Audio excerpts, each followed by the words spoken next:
Still about 3.5 months until the Republican National Convention, and it's becoming clear there are still plenty of people who have not accepted Mitt Romney as the presumptive nominee for Republicans. We have seen plenty of surprises at state Republican conventions in terms of Ron Paul winning the majority of delegates in states that originally went to Romney. This past weekend, we also saw violence break out between Romney and Paul supporters, not to mention one of Mitt Romney's sons, Josh Romney, getting booed off the stage at the Arizona Republican Party convention. Take a look. Make sure that it says paid for Romney and that it's green. I appreciate your support. Thank you very much. All right, so we've been saying this for a while, folks, that just because many people have called this race, have put it to bed, it's not quite time to forget about Ron Paul. Let's speak now to Raven Clabo in York, Pennsylvania. She's a senior writer for WideAwakeNews.com and a contributing writer for TheNewAmerica.com. Raven, how do you see the Ron Paul campaign playing out as we are today? It's going virtually as it's been planned. Our whole goal this entire time, and the goal of the Ron Paul campaign, was to amass delegates. And so we recognized that the primaries, the caucuses, they were just popularity contests, but they really didn't factor in a whole lot when it comes down to the delegates. And that's sort of what we're seeing happening now. And the RNC seems to be pretty surprised by it, but this was the plan of the Ron Paul campaign all along. And when you talk about these delegates and about this being the plan, we just learned just a little while ago today that the Ron Paul camp has actually said it will stop campaigning altogether and focus only on delegates. Why do you think that that's going on?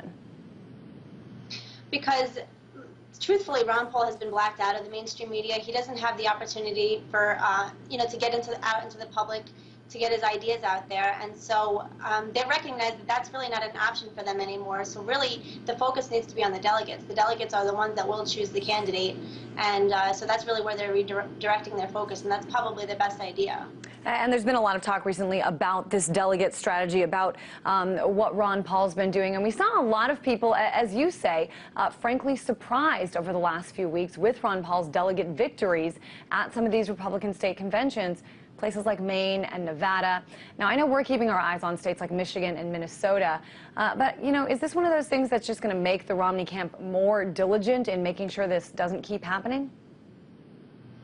Perhaps, yes, and there's a good chance that the Republican Party might rewrite the rules so that this doesn't happen again for the next election. But, it also highlights sort of the dirty tactics of the Republican Party. The Ron Paul campaign is using their rules that they wrote, and suddenly they don't like it. And so I think that's probably what's really being highlighted here. And for that reason alone, this is definitely an effective strategy.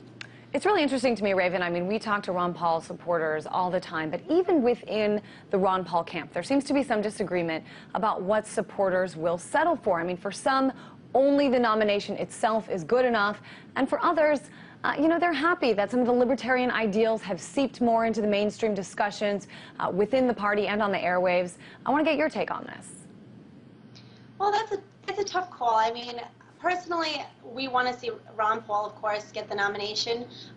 But one thing that I've heard people talk about is that maybe they'll get libertarian planks in the platform. And, the platform is a joke. It's never really been regarded seriously. So that's not enough, in my opinion, to achieve at the convention. But the important thing is that Ron Paul's ideas are getting out there, and that's really that was the most important thing. Ron Paul says elections are temporary, revolutions are long-term, and that's what this is all about, the revolution of the liberty doctrine and us restoring our nation and our constitutional republic, and that's the most important thing. And that's really what I want to see happen. And I guess I'm curious on how you see this revolution in its next stages. I know I don't want to get too ahead of ourselves, but after the Republican National Convention in August, there's a little more than 2 months before the election. What do Ron Paul supporters, especially some of those who are most enthusiastic, what do they do during those 2 months, assuming that Romney becomes the nominee? Do they take their enthusiasm or their energy to go fight for Romney or something else? No, Romney is not an option. If you are a real Ron Paul supporter, Romney is not. There's no such thing as second place. It's Ron Paul or nothing. A lot of people will write in, but it's important to focus not just on the national politics, but in your local politics as well. Libertarian ideas really need to be put in place everywhere, not just at the national level. And that's really an important thing. And we're seeing that too at the local level. There's more libertarians that are running for office, and those ideas are spreading. And in addition to that, there's other sort of political agendas that libertarians can get involved in after the national election. You know, ballot access laws need to be changed in a lot of states, and so there's lots of places that they can refocus their attention. And just, that's, I guess, my last question. I mean, just kind of playing off what you're talking about. I mean, we have seen the states of Iowa and Alaska now, their state Republican parties are now led by people who identify themselves most as, you know, Ron Paul Republicans. Will there be other races, other specific local races that you're hearing about that some of the supporters are already sort of delving into? Well, I know in my state, in Pennsylvania, we have a lot of Ron Paul campaign people that are looking to get on the Republican Party committees, and that's important as we're seeing that play out. You see that that's a really important place to be. But like I said, at the local level, you can get involved in anything: mayoral races, gubernatorial races, and so it's not. Let's not lose focus on the bigger picture here. This is not just about the presidency or the executive branch, but it reaches all levels. And certainly, no matter what, after the Republican convention, after the election in November, Ron Paul has definitely made a big mark no matter what happens. Raven Clabo, senior writer for WideAwakeNews.com and contributing writer for TheNewAmerican.com.